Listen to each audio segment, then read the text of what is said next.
Supervisor की बहाली निकली है तो सभी सेविका से सरकार के पूरे काम लिए जाते हैं। जब बच्चा गर्भ में रहता है उस समय से जो हम लोग सेवा देते हैं तो बूढ़े होकर मरने तक सेवा देते हैं। जो मांग है, हमारी जो अधिकार है वो सरकार तक पहुंच नहीं पा रही है। इसमें कोई बिचौलिया लगे हुए हैं या कोई शकुनी टाइप का कोई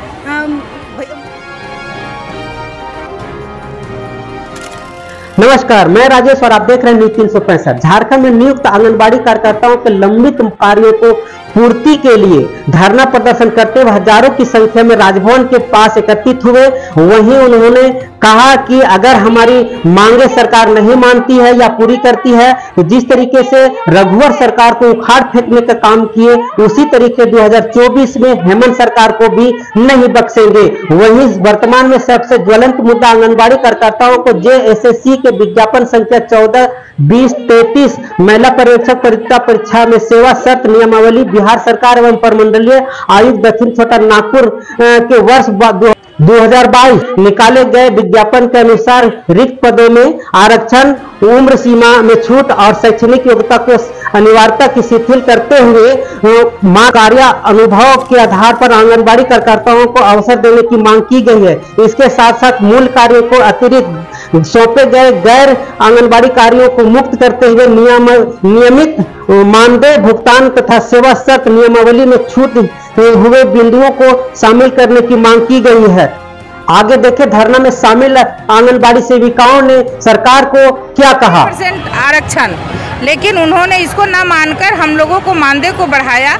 संतोषजनक नहीं था, फिर भी हम लोग माने क्योंकि वो बोले जो आगे हम लोग फिर इसके ऊपर वार्तालाप करेंगे और मानदेय बढ़ाएंगे।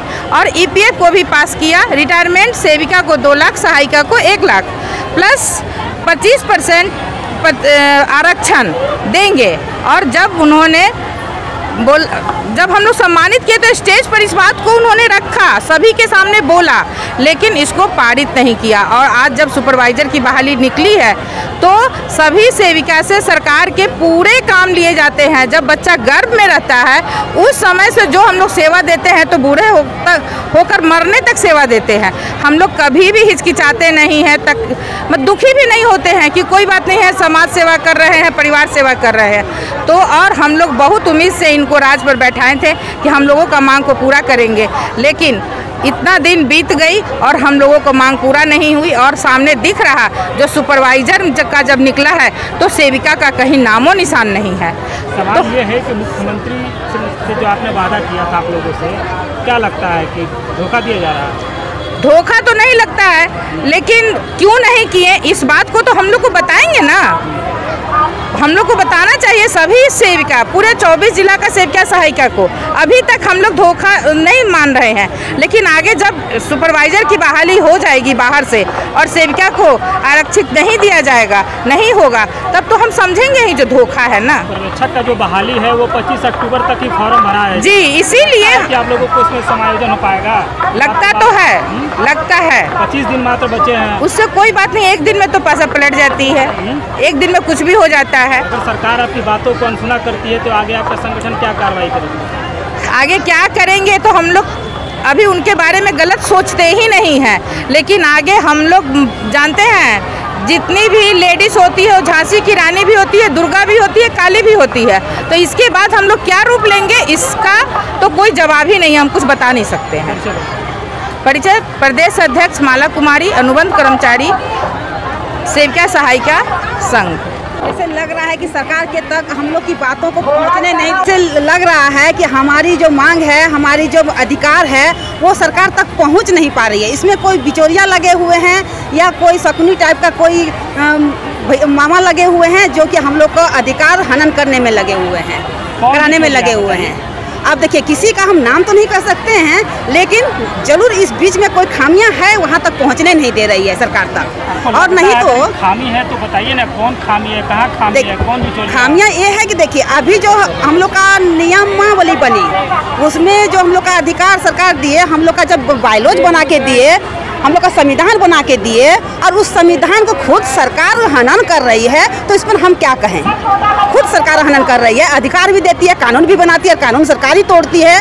तो हम लोग को मजबूरन रोड पे आना पड़ा, जिसका अभी साक्षात प्रमाण है कि सुपरवाइजर बहाली में जो 14-23 जो हम लोग का विज्ञापन अभी निकला है, उसमें सेविका शब्द का ही इस्तेमाल नहीं है, जबकि नियमावली में दिया गया है कि 25% आरक्षण मिलेगा, 10 साल का उम्र सीमा में छूट मिलेगा। तो वो कैसे, कहाँ मतलब नहीं मिल रहा है, कैसे नहीं मिल रहा है। JSSC और सरकार में या तो तालमेल नहीं चल रहा है, या फिर वो बीच में जो है कि दलाल टाइप को पहुँचने नहीं दे रहा है।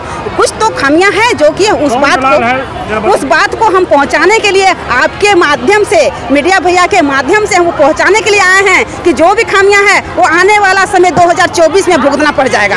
अगर अभी नहीं सुधरे तो 2024 फिर उनके लिए बुरा समय लेके आएंगे। बस ये एक टेलर के रूप में हम ये रोड पर आए हैं। हम बहनों 24 जिला की बहनें एक टेलर के रूप में हम जो हेमंत भैया है वो हम भाई उसको मानते हैं और हम उनके बहन हैं, और इसलिए भाई को आगाह करने के लिए आए हैं रोड पर, क्योंकि हम लोग रोड पर नहीं चाहते हैं बैठने के लिए और ना सोने के लिए। भैया खुद आके इसी जमीन पर बोले थे कि बहन आपका घर है, घर में रहने का, रोड पे रहने का, रोड पे सोने का, रोड पर रोने का नहीं है। लेकिन आके आंसू पोंछे थे और खुद अपना आंसू बहाए थे, लेकिन आज फिर हम लोग का आंसू बहाने का नौबत ला दिए हैं। तो ये खामियां कहाँ है? ये सरकार जो है, जो भैया हमारे मुख्यमंत्री भैया हैं, उस खामियां को दूर करें, और नहीं तो फिर भैया को फिर जो राजकुमार बनाए हो सकता है वो गद्दी भैया के लिए मुमकिन ना हो।